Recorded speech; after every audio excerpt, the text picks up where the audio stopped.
Shaye Moss had been a longtime election worker in Fulton County. For this election, Fulton County looked like it was going to be short-staffed because of COVID, so Ms. Moss recruited her mom to sign up as a temp worker for Election Day. That video that Trump and company got so fixated on, all that video showed was Shaye Moss and her mom, these two election workers, literally just doing their jobs on election night, taking ballots out of the secure containers they were transported in, like they were supposed to, and running them through the ballot counting machine, like they were supposed to. But Trump and Giuliani and all the Trump folks and our friends at Fox News kept running this snippet of video over and over again, saying that it showed a crime, even though it actually showed just normal election workers doing normal stuff the normal way with no malfeasance whatsoever. But them fixating on this video, Trump not only showing the video, the conservative media showing the video, Giuliani showing the video, and Trump specifically naming the women in the video as the ones who stole the election from him, that had profound consequences. Shaye Moss and her mom, even her teenage son, got inundated with vulgar and racist harassment and death threats. Shaye Moss's mother called 911 multiple times because people were showing up at her house and banging on her door, making threats in person. I've been having terroristic threats. I've been having harassing phone calls and emails, and they came out and made a police report yesterday. And last night, about 10 minutes after 9, somebody was banging on the door, and now somebody's banging on the door again. Oh, they screaming. He's still banging on the door. Okay. He's still banging on the door.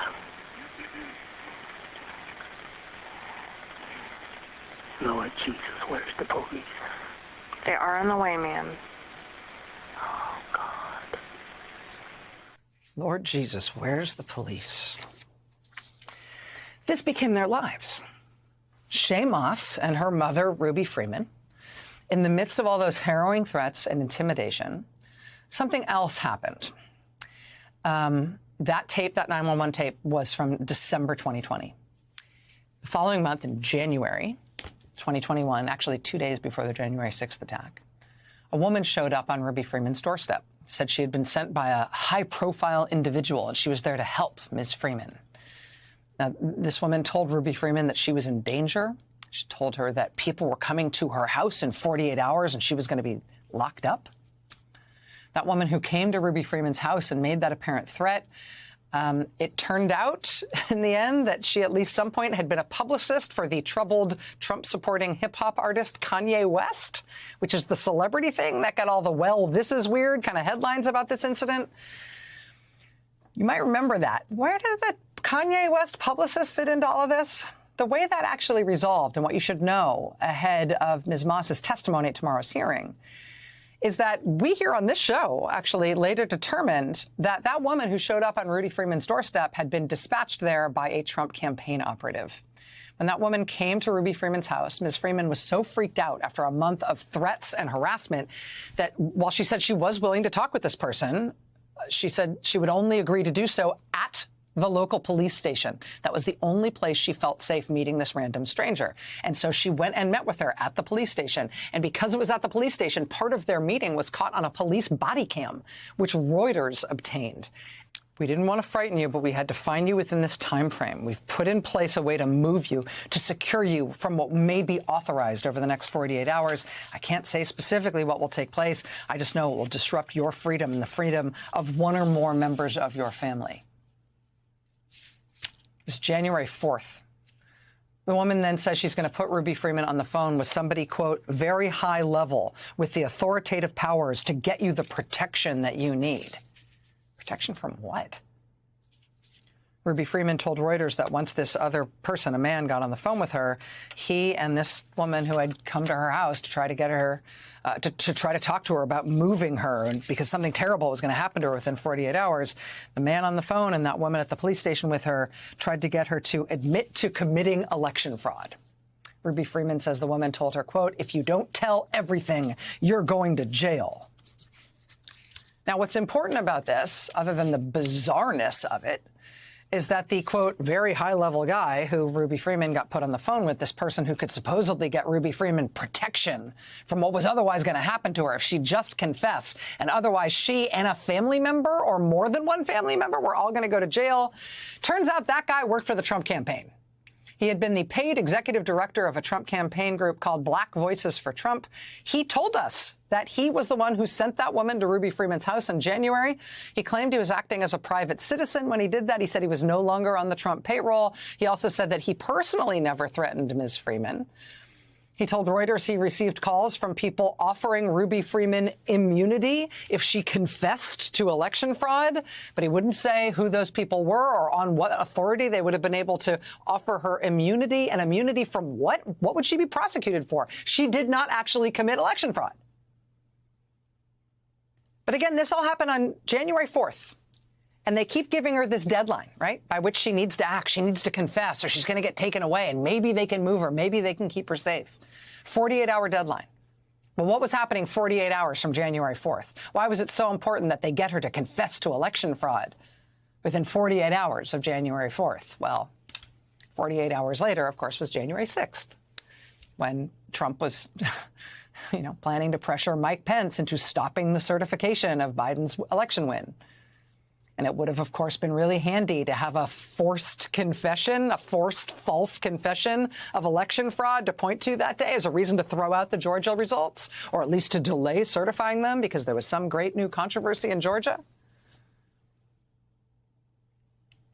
What exactly were they threatening Ruby Freeman with? Well, as far as there being some threat to Ruby Freeman that would materialize 48 hours from January 4th, well, it did actually materialize. According to a lawsuit Ms. Freeman filed against a right-wing website that promoted false stories about her, 48 hours after that visit from the Trump folks on January 6th, while pro-Trump rioters were storming the Capitol in Washington, a pro-Trump crowd also stormed her house, surrounded Ruby Freeman's house outside Atlanta, shouting at her through a bullhorn.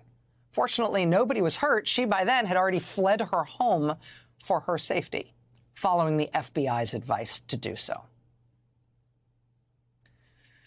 And, of course, Ruby Freeman, this 62-year-old election worker, grandmother from Atlanta, did not confess to some invented charge of election fraud, right, despite this implied threat, this dangled promise from people connected to the Trump campaign that it would relieve the pressure on her, and only then could they keep her safe. The harassment and the threats turned Ruby Freeman's life upside down, turned her daughter Shaye Moss's life upside down. It has been a total nightmare for them, and they did nothing wrong. But it is all also still coming full circle. Since then, the January 6th investigation has revealed not only that the claims about fraud in Fulton County were false, but that Trump was told in detail by the #2 official at the U.S. Justice Department that the whole attack on that mother and daughter in Atlanta, the whole suitcases full of ballots claim, all these supposed fraud claims about Fulton County, Georgia, were nonsense. And we know that because we have tape from Richard Donahue, the #2 official at the Justice Department after Bill Barr left. We have tape of his deposition to the January 6th investigation. And I said something to the effect of, sir, we've done dozens of investigations, hundreds of interviews. The major allegations are not supported by the evidence developed. We've looked at Georgia, Pennsylvania, Michigan, Nevada. We're doing our job. Much of the info you're getting is false. And I said, okay, well, with regard to Georgia, we looked at the tape, we interviewed the witnesses. There is no suitcase. The president kept fixating on this suitcase that supposedly had fraudulent ballots and that the suitcase was rolled out from under the table. And I said, no, sir, there is no suitcase. You can watch that video over and over. There is no suitcase. There is a wheeled bin where they carry the ballots, and that's just how they move ballots around that facility. There's nothing suspicious about that at all. I told them that there was no multiple scanning of the ballots. One part of that allegation was that they were taking one ballot and scanning it through 3 or 4 or 5 times to rack up votes, presumably for Vice President Biden. I told him that the video did not support that. I told him flat out that much of the information he's getting is false and or just not supported by the evidence. We look at the allegations, but they don't pan out. The #2 official at the Justice Department told President Trump personally and in detail this suitcase thing, this fantasy about some nefarious thing in Fulton County, Georgia, that you've ascribed to these women who you have named, who you have sicked your supporters on to the point where they've been driven into hiding at the advice of the FBI. This thing that you've been saying is not true. Nothing you're saying about that is true.